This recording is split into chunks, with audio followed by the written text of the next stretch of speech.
हिंदी बात करके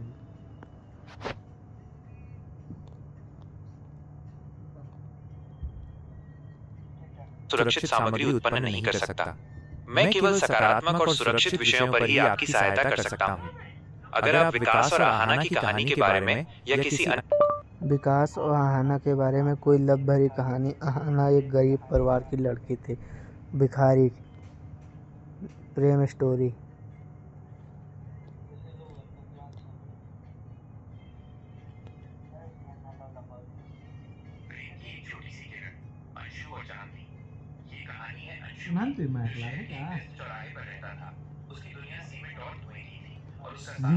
अंशु एक भिखारी था, उसके लिए लव स्टोरी प्रेम कहानी। अब भाई आए बहन को नेटा नहीं चलते आवा।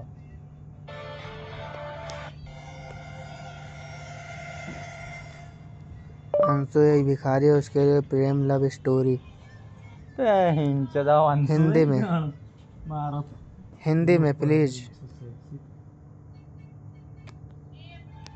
वहीं तो आता तगड़ा तो मोबाइल चार्ज होती है।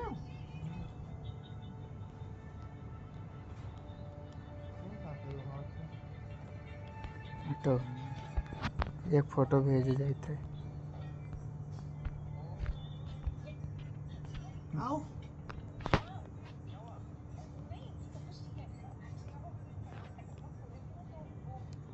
इस फोटो को एडिट करके भेज दीजिए। इसमें एक लड़की के साथ, लड़की के साथ।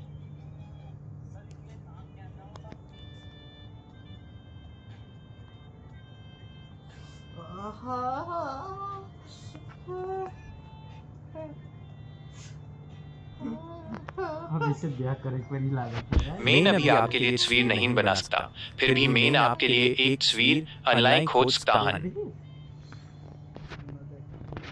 इस तस्वीर को एकदम तगड़ी बना के एडिट करके भेज दीजिए एक लड़की के साथ, प्लीज हिंदी में। मैं ने भी इमेज जनरेट करने का तरीका सीख रहा हूँ। मैं जल्द ही ये कर पाऊंगा।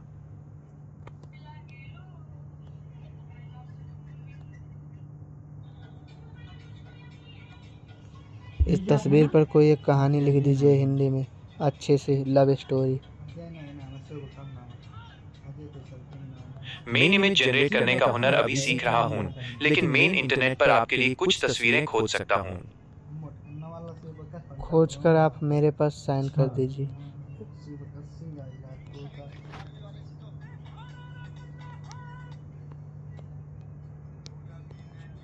आपने जो तस्वीर भेजी है, यूएस पर इमेज एडिटिंग और कहानी लिखने की रिक्वेस्ट के लिए धन्यवाद।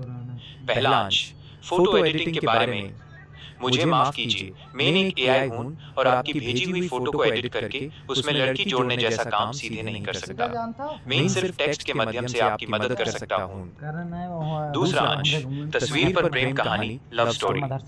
क्योंकि मैंने आपकी भेजी गई तस्वीर का विजुअल कंटेंट क्या दिख रहा है अभी नहीं देख पा रहा हूं, इसलिए मैं एक ऐसी प्रेम कहानी लिख रहा हूं जो एक व्यक्ति जैसा कि तस्वीर में हो सकता है और उसके प्यार के बीच एक सुंदर पल को दर्शाती है।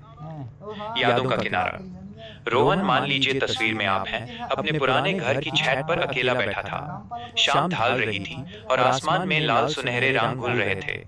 उसके हाथ में एक पुराना हल्के से फटा हुआ फोटो फ्रेम था जिसमें सिया की मुस्कुराती हुई तस्वीर थी। रोहन की आंखों में वो बीते हुए पल लौट आए जब वो और सिया पहली बार माइल द। सिया एक छोटे से लाइब्रेरी में काम करती थी। रोहन वहां सिर्फ किताबें लेने नहीं जाता था, बल्कि वो जाता था सिया की आवाज सुनने, उसकी हंसी देखने। रोहन एक छोटा मोटा मैकेनिक था जिसकी जिंदगी मेहनती और थोड़ी रूखी थी। उसके पास अमीरी नहीं थी, पर एक सच्चा दिल था। एक बार रोहन की दुकान पर एक बड़ी गाड़ी खराब हुई। उस गाड़ी की मालिकिन सिया थी। उसने देखा कि रोहन कितनी लगन और सच्चाई से अपना काम करता है।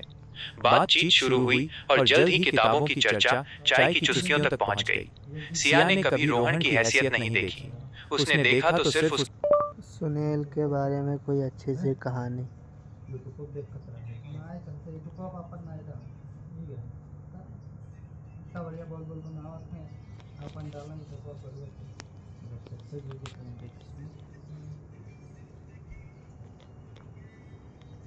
ये रही सुनील नाम के एक व्यक्ति के बारे में एक अच्छी और प्रेरक मोटिवेशनल कहानी। सपनों की उड़ान। सुनील एक छोटे से गांव में रहता था। उसके गांव में सभी लोग खेती बाड़ी करते थे, पर सुनील के सपने खेत की मिट्टी से भी ज्यादा ऊंचे थे। उसका सबसे बड़ा जुनून पैशन था, किताबें पढ़ना और लिखना। गांव में लाइब्रेरी नहीं थी और आर्थिक हालात फाइनेंशियल कंडीशन इतनी अच्छी नहीं थी कि वो शहर जाकर पढ़ाई कर सके। लॉगस पर हेस्ट द खेत छोड़कर किताबों में क्या रखा है सुनील। पर सुनील ने हार नहीं मानी। उसने एक अजीब तरीका अपनाया। 1. ज्ञान का संग्रह, कलेक्टिंग नॉलेज। जब भी कोई गांव वाला शहर जाता, सुनील उससे एक पुरानी अखबार या कोई रद्दी की किताब मांग लेता। वो अन टुकड़ों को जोड़ता और उन्हें बार बार पढ़ता।